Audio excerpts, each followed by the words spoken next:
ఈ ఎంసెట్ లేదా ఎఫ్సెట్లో మంచి ర్యాంక్ రాని విద్యార్థులకు బెస్ట్ ఆల్టర్నేటివ్ సిఎస్ఈఎంఏ కోర్సులు అడ్మిషన్లు నమస్కారం. రకరకాల పంచతంత్ర కథలు చెప్పుకుంటున్నాం. ఒక మంచి కథ చెప్పుకుందాం. పూర్వం వరుణాద్రి సమీపంలో మందవిషుడు అనే ఒక సర్పం ఉండేదట, పాము. అయితే ఇది మొదట యంగ్గా వయసులో ఉన్నప్పుడు రకరకాల ప్రయత్నాల ద్వారా ఆహారాన్ని సంపాదించుకునేది. వాటికి అంతకంటే ఇంకేం లేదు, తింటాం, పిల్లల్ని కంటాం, తర్వాత చచ్చిపోవటం, అంతే. తిరుగుతూ ఉండేవి. ఈ మందవిషుడికి బాగా వయసు వచ్చేదాకా బాగానే ఉంది. ముసలిదయ్యాక ఆహారం సంపాదించుకోవడం కష్టంగా ఉండేది. అయితే అది మంచి ప్లాన్ ఆలోచించుకుంది. ఎలా మనకి రెగ్యులర్గా ఆటే కష్టపడకుండా ఆహారం లభిస్తుంది అని ఆలోచించి ఏం చేసిందట, ఆ వైపు ఉన్నటువంటి ఒక పెద్ద కాలం, ఒక పెద్ద చెరువు ఉందట. ఆ చెరువు దగ్గర కూర్చోవటం మొదలుపెట్టింది. అంతకుముందు పాము చెరువులోకి వచ్చి ఇట్లా ప్రయాణం చేయటము, మధ్య మధ్యలో వాటిని వీటిని తింటూ ఉండటం అక్కడ ఉన్న వాళ్ళందరికీ తెలుసు. కానీ మందవిషుడు అనే ఈ సర్పం మాత్రం ఏమీ లేకుండా చెరువు గట్టు మీద కూర్చుని ఉండుండి పడగెత్తి చూస్తూ సంతోషంగా ఉన్నట్టుగా కనపడుతూ ఉండేది. అయితే ఓ కప్ప పొద్దున్నే దీన్ని పాముని చూసింది, మధ్యాహ్నం చూసింది, ఇక్కడే ఉంది. అంటే మిడ్ మార్నింగ్లోనూ ఇక్కడే ఉంది, ఆఫ్టర్నూన్ ఇక్కడే ఉంది, మిడ్ ఆఫ్టర్నూన్లోనూ ఇక్కడే ఉంది, ఈవినింగ్లోనూ అక్కడే కనపడుతోంది.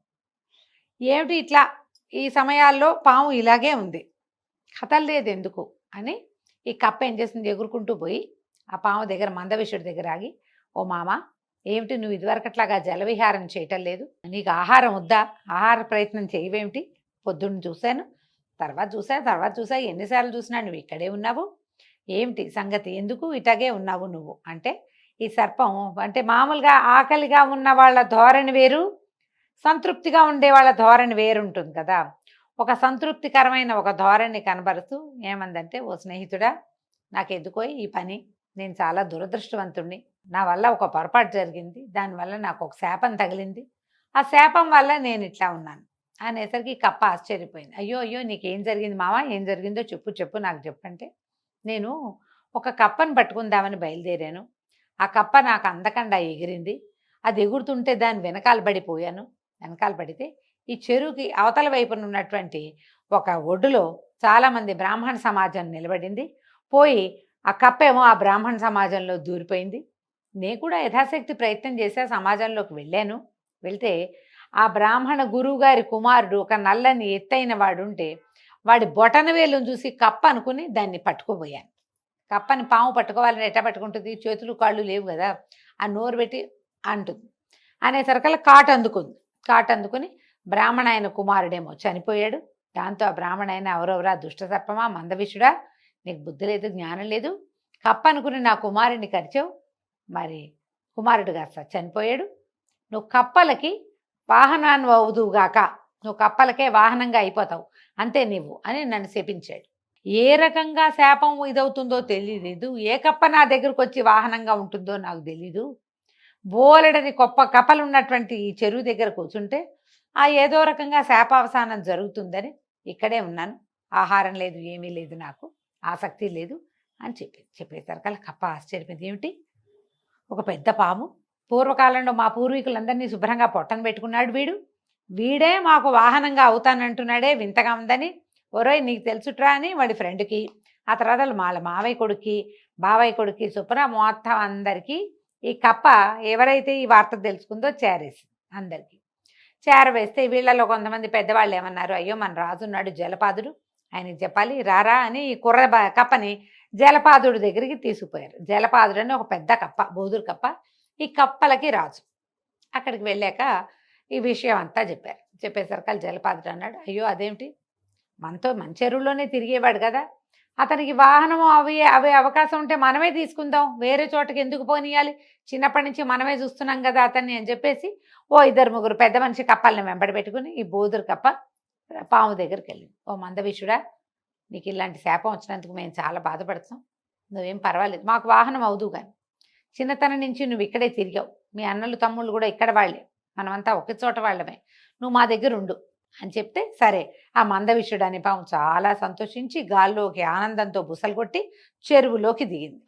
ఈ చెరువులో పాము ఇంత బారి ఉంటుంది కదా, మొత్తం కప్పలన్నీ ఉన్న కప్పలన్నీ దాని మీద ఎక్కినాయి. పాము అట్లా నీళ్ళలో దూసిపోతుంటే కప్పలు ఎంత సంతోషించినాయో. మామూలుగా అవి ఇలా ఇలా ఇలా అనుకుంటూ ఈదుకుంటూ పోవాలి.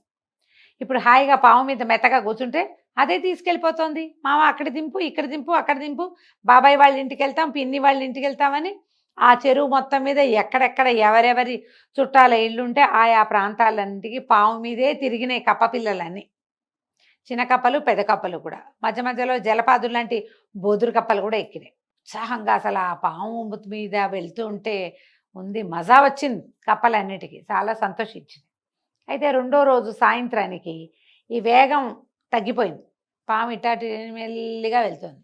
ఈ జలపాదులు అడిగాడు, ఓ మందవిషుడా, నిన్న నువ్వు చాలా ఉత్సాహంగా పరిగెత్తావు, వాళ్ళు పొద్దున కూడా బాగానే ఉన్నావు, సాయంత్రానికి ఇట్లా నీరసపడ్డావేమిటి, ఎందుకు నువ్వు వేగంగా వెళ్ళలేకపోతున్నావు అని అడిగేసరికల్లా మందవిషుడు అన్నాడు, ఏం చేయను, ఆ చేపను తగిలిన దగ్గర నుంచి ఆహారం లేదోయ్, ఏమీ తినలేదు.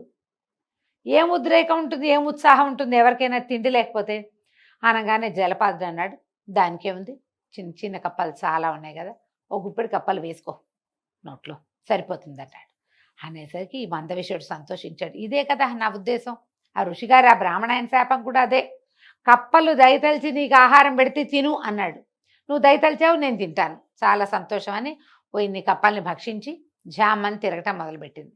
రోజు తన మీదకెక్కిన మొదటి సెట్ కప్పల్ని తినేసేది. చెరులో అటు ఇటు తిరిగేది, ఎక్సర్సైజ్ అయిపోయేది. మళ్ళీ బర్నాడు తిండికి రెడీ. ప్రతిరోజు కొన్ని కొన్ని కొన్ని చొప్పున కప్పలు అది తింటూనే ఉంది. కప్పలు ఏంటంటే పిల్లలు ఎక్కువ పెడతాయి. కాసిన కప్పలు పోయినా, ఓ 2-3 గుప్పెళ్ళు పోయినా అదేం పెద్ద తెలిసేది కాదు. కాస్త కూస్త అదొచ్చేది, ఏమిట్రా మన ఫ్రెండ్స్ లేరు, మన మామయ్య కూడా కనిపించట్లేదు అనిపించేది. కానీ దేనికోసం అవి బయటికి వెళ్ళాయో అని భావించేవి తప్పిస్తే అంత రహస్యంగా తినేసేది పాము. జలపాదుడికి తప్ప ఇంకా ఎవ్వరికీ తెలీదు ఇలా ఇది కప్పలు తింటోద్ది అని. ఈ లోపల అట్టించి పోతున్న ఒక ఫ్రెండ్, ఒక నల్లత్రాసు ఒకడు, వీడు చూసి ఆశ్చర్యపడి, ఏమిట్రోయ్ నువ్వు కప్పల్ని ఎక్కించుకుని తిరుగుతున్నావు, ఆరోగ్యంగా కనపడతావు, ఏమిటి నీ సంగతి అంటే ఏం చెప్పాడు, నమ్మితే చాలు, నమ్మించి వెళ్ళని లైన్లో పెట్టుకున్నాను నేను, నువ్వు నా చెరువులోకి దిగద్దు, ఇది నాది, ఇక్కడ ఉన్న ఆహారం అంతా నాదన్నాడు. క్రమంగా ఎట్లా అయిందంటే ఓగుపెడు ఓగుపెడు ఓగుపెడు చొప్పున ముందు చిన్న చిన్న చిరుకప్పలు అయిపోయినాయి, తర్వాత ఆడకప్పలు అయిపోయినాయి, పిల్లల్ని పెట్టే అవకాశం లేదు, మొక్కప్పలన్నీ అయిపోయినాయి, చివరికి ఒక జలపాదుడు మాత్రం మిగిలాడు, ఇంత పెద్ద బోదురు కప్ప. ఈ సర్పం ఏం చెప్పిందంటే, ఇన్ని రోజులుగా మిమ్మల్ని సేవిస్తున్నాను, ఇన్నాళ్ళుగా మిమ్మల్ని ఎక్కించుకుని తిప్పుతున్నా, నేను మీకు వాహనాన్ని, అతిథిని, 2 రకాలు, నాకు ఆహారం పెట్టి నన్ను పోషించుకోవాల్సిన పూచి ప్రభువైన నీది, ఎవరూ లేరు, ఇక నువ్వే మిగిలేవుదా లోపలికి అని చెప్పి ఆ జలపాదుడనే కప్పను కూడా భక్షించేసింది పాము. దాని చివరి అంతిమ జీవితం వరకు, చరమాంకం వరకు కూడా ఇక్కడున్న కప్పల్ని తింటూనే కాలక్షేపం చేసింది. మొత్తం ఉన్న కప్పలన్నీ తినేసాక చెరువు ఖాళీ అయ్యాక అప్పుడు ఇంకొక చెరువును వెతుక్కుంటూ ఈ మందవిషుడు అనే పాము వెళ్ళిపోయింది. ఎప్పుడు కూడా స్వజాతి కాని వాళ్ళని నమ్మకూడదు, వాడు బేసిక్ సహజ శత్రువులైన వాళ్ళని అస్సలు నమ్మకూడదని చెప్పటం అన్నమాట ఇది. అయితే ఈ కాలంలో మనము రాజుల కాలం కాదు కదా, సహజ శత్రువులు అలాంటివి ఏం లేవు మనకి. కానీ కథగా ఇది బాగుంది కదా, నమ్మిస్తే కానీ మనం ఏమీ చేయలేం, ఏం చేయాలన్నా నమ్మించాలని ఈ కథ చెప్తుంది. కథ కంచికి మనం ఇంటికి.